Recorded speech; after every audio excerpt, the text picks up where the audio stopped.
At dito nga tayo, first taon nating namasyal or unang taon nating gumala. Ayan, at dyan nga kami napunta sa Tagaytay, sa picnic room. Ayan, no, para siyang gubat. At naghahanap po pala kami dyan ng table para po kami ay makakain. At punong-puno na at ang daming tao dahil New Year nga po yan. Marami ang nagpunta dyan para kumain. Ayan guys. Naghahanap lang tayo ng table at tamang-tama naman at may patapos na at paalis na sila. Ayan, at doon din kami nakaupo. Ayan, nakaupo na kami at kasama namin si Potpot, ang mami at daddy niya at ang aking bunso. Ayan. Napakaganda dito. Pag tayo po mamamasyal dito ay kailangan maaga para makahanap pa rin tayo ng table. Kasi pag tanghali na guys, sobrang puno na. At dyan nga po pala ay walang bayad yung table. Ayan, at naglakad-lakad muna kami. Mayroon po kasi sa kabila may bayad yung table. Parang 250 yata. Pero dyan sa amin ay free.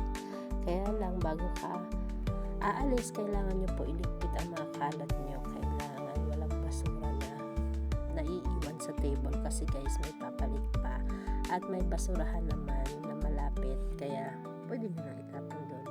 At saka nga pala, basa po yung lupa dyan kasi umulan. Ayan. Kaya medyo maputik. At ayan guys, pupunta nga tayo dito sa pinakamahabang hagdanan daw ay tulay. Ayan, dyan tayo. Iikot-ikot lang muna kami dyan. Ayan. Yes, panoorin nyo na lang po yung ating video. Hindi pa talaga tayo masyadong marunong sa ating pagbablog. Pero nagtatry tayo guys. Sana mapanood nyo.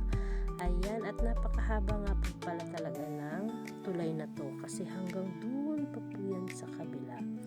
Ayan, at hindi ko na po yan inabot dahil pagod na tayo at hinihingal na. Kaya naman ay nag-exit na ako dyan sa unahan. Guys, panoorin nyo ang ating video. Sana po magustuhan nyo. I hope you like it everyone. Please share and like. Thank you so much.